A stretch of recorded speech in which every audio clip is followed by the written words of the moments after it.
Kemudian Rasulullah SAW mengangkat daripada kepalanya dan beliau bersabda, "Ista'idzu billahi min azabil qabri marrataini aw salasan." Jadi sabda Rasul, berlindunglah kepada Allah Subhanahu wa taala dari apa? Dari azab kubur. Dan itu diucapkan oleh Rasulullah SAW 2 kali atau 3 kali. Jadi pesan kepada sahabat, berlindunglah daripada azab kubur. Kenapa? Karena azab kubur ini sesuatu yang sangat mengerikan.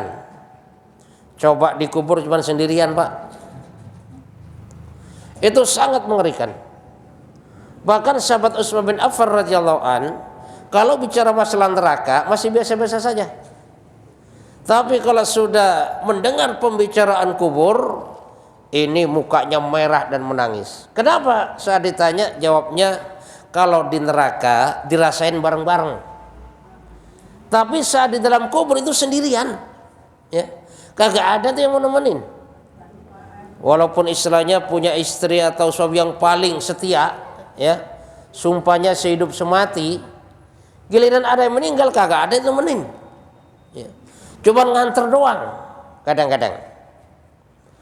Nah, disinilah Rasulullah SAW sampaikan bahwasanya berlindunglah daripada yang namanya azab kubur.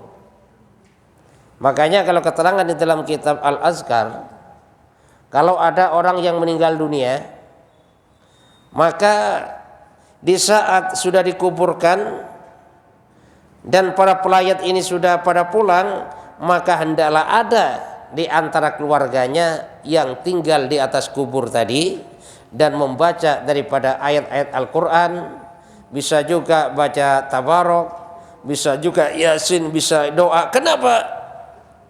Karena pada saat itu kata Rasulullah SAW, berdoalah untuk saudaramu yang utama tasbih, kekuatan iman, ditetapkan iman. Karena pada saat itu saudara, kata Rasul, dalam keadaan cobaan berat, dalam keadaan ujian yang sangat berat, bantu dengan doa. Bacalah ayat daripada Al-Quran. Kenapa? Karena pada saat itu mengalami suatu pertanyaan, yang pertanyaan itu adalah sangat berat sekali. Kalau sampai dia nggak bisa menjawab pertanyaan, maka kubur menjadi jurang daripada jurang nerakanya Allah Subhanahu wa taala. Cuman sekarang kan jarang, Pak, seperti itu, Pak. Orang tua jadi kubur langsung pulang. Seharusnya ada anaknya apa-apa gitu kan.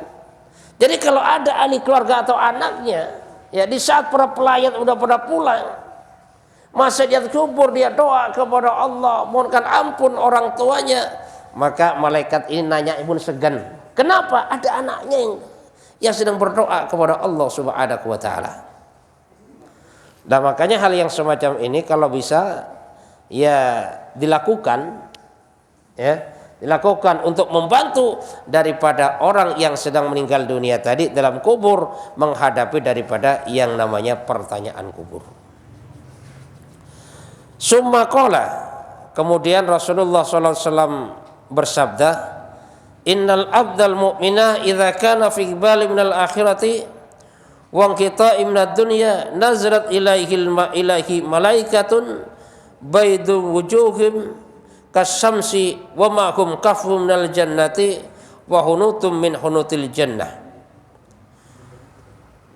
Bahwasanya kata Rasulullah SAW, apabila seorang beriman, orang mukmin, dia menghadapi kematiannya, jadi mau menghadap akhirat, akhir daripada kehidupan dunia, di saat mau kematian jenazah atau sakratul maut, maka pada saat itu ada malaikat yang turun kepadanya, di mana wajahnya putih bersih seperti matahari.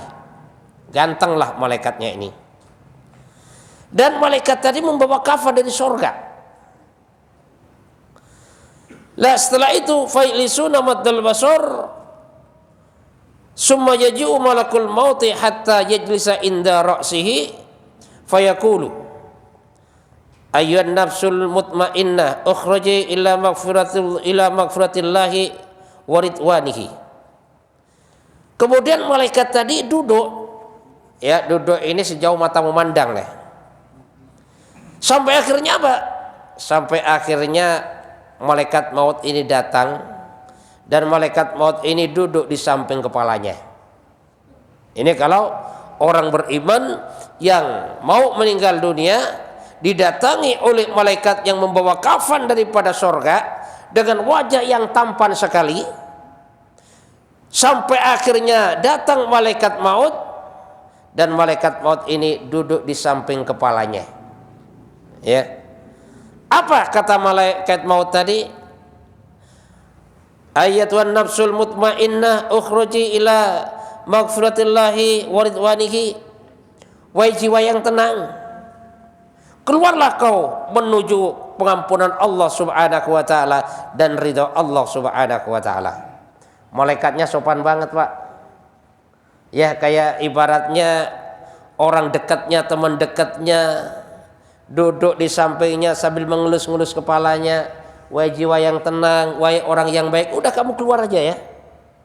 Keluar menuju pengampunan Allah, menuju ridha Allah Subhanahu wa taala dengan penuh kasih sayang. Malaikat tadi ngomongnya kepada orang beriman yang mau meninggal dunia. Qala Nabi sallallahu alaihi wasallam, fatakhruju wa tasilu kama tasil qatrati minas saqa fayakhudunaha fala yad'unaha ila kaffihi tarfata ainin hatta ya'khuduha fi dzalikal kafni wal hunud. Nah, maka karena roh tadi ini diperintahkan oleh malaikat maut untuk keluar menuju pengampunan Allah dan ridha Allah Subhanahu wa taala, maka roh beriman tadi keluar. Ya. Keluar dengan cara apa? Dengan cara mengalir. Mengalir sebagaimana mengalirnya tetesan air. Ya. Mengalir dia dengan tenang. Sampai akhirnya apa? Sampai akhirnya selesai semuanya ditaruh di suatu kafan dari surganya Allah Subhanahu wa taala. Nah, setelah roh orang beriman tadi ditaruh di kafan daripada surga, fayakhruju minha katibin nafhati miski ala wajhil ardi, maka keluarlah semerbak wangi sebagaimana wanginya minyak misik di permukaan bumi.